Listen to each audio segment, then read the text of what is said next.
안녕하세요. 키즈스피치 마루지 이지은 대표 원장입니다. 어릴 적 항상 우리들의 호기심을 자극하던 소재 중 하나가 투명인간이었죠. 투명인간이라는 영화를 보면서 정말로 내 몸이 투명해진다면 어떤 기분일까 상상을 했었는데요. 제가 투명해진다면 가장 먼저 제가 좋아했던 오빠의 집에 좀 들어가 봐야겠다 생각도 했었고, 또 좋아하는 가수의 공연에 몰래 들어가서 공짜로 좀 관람해야겠다, 이런 상상을 했던 적이 있었는데요. 오늘 소개해드릴 책이 바로 투명인간에 관한 책입니다. 책의 제목은 진짜 투명인간이고요. 지은이는 레미 쿠르종이라는 프랑스 작가예요. 프랑스 교육부 추천 도서라서 아마 프랑스 친구들 뿐만이 아니라 전 세계 어린이들에게 많이 소개되었던 책인데요.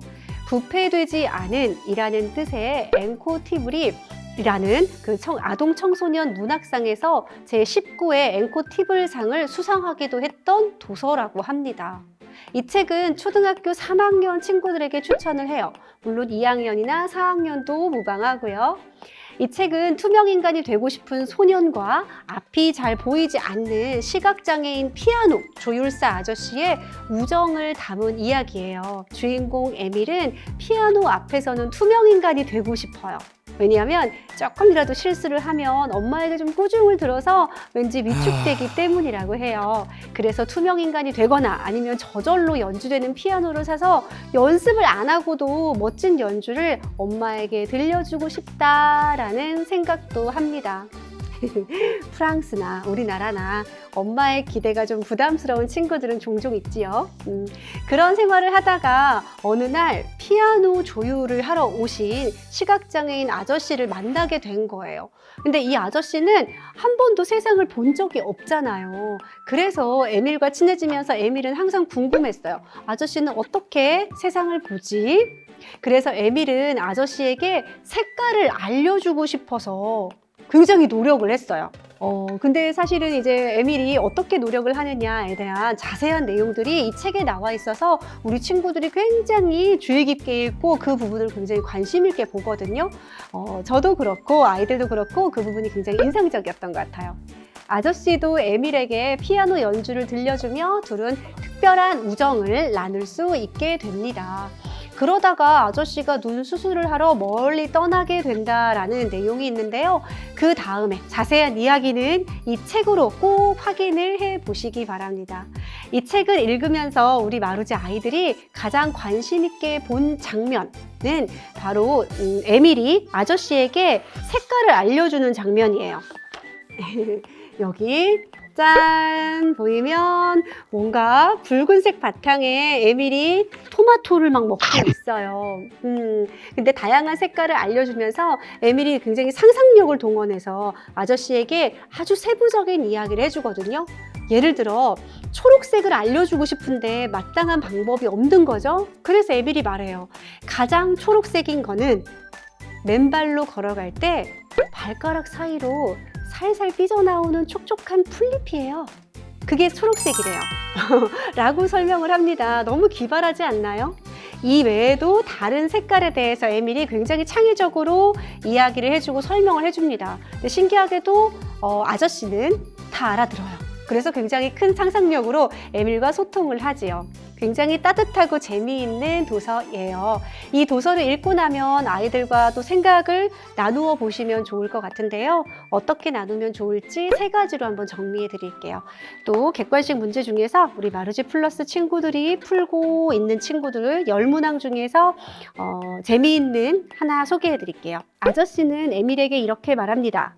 에밀, 넌 나에게 투명인간이란다. 이 말의 진짜 뜻은 무엇일까요? 라는 문제예요. 1번, 나는 네가 투명인간이 되고 싶어하는 소망을 미리 알고 있었지. 2번, 나는 너의 존재를 아직도 모르고 있어. 3번, 내 눈에는 모든 것이 안 보이기 때문에 모든 사람이 투명인간이야. 4번, 너는 인기척이 없이 다니기에 투명인간처럼 눈에 띄지 않는 사람이야. 존재감이 없어.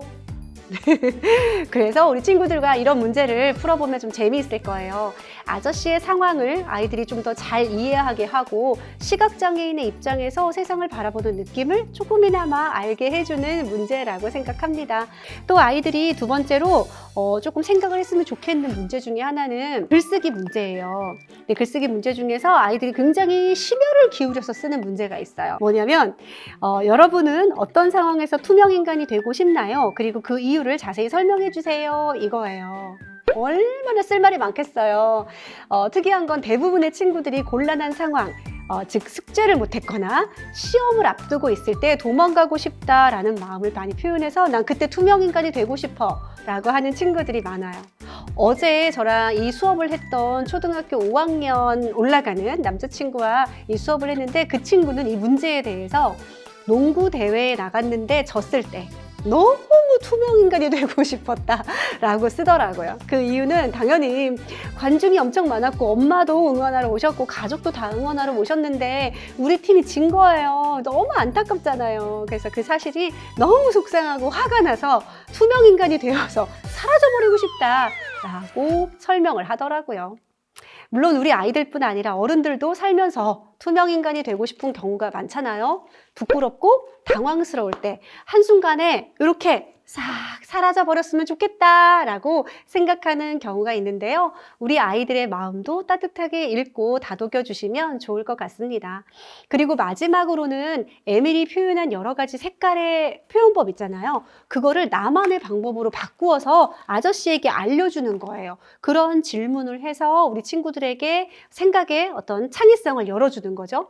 어떤 친구는 노란색을 시험 볼 때 생각이 안 나서 당황했던 기분이라고 표현한 친구도 있었고, 또 하얀색은 시험을 100점 맞아서 날아갈 듯한 기분이다 라고 표현한 친구들도 있었습니다. 아이들의 다양한 창의적인 생각을 이끌어내면 좋을 것 같습니다. 이렇게 해서 오늘은 초등학교 3학년 추천도서 진짜 투명인간 책을 살펴봤습니다. 우리 아이들과 투명인간에 대한 영화도 보시고요. 책도 함께 읽으면서 다양한 이야기 나누어 보시면 좋겠습니다. 여러분의 좋아요와 구독은 저에게 힘이 됩니다. 다음 책 잘 찾아서 올게요. 책과 함께하는 하루 되시기 바랍니다. 다음 시간에 만나요.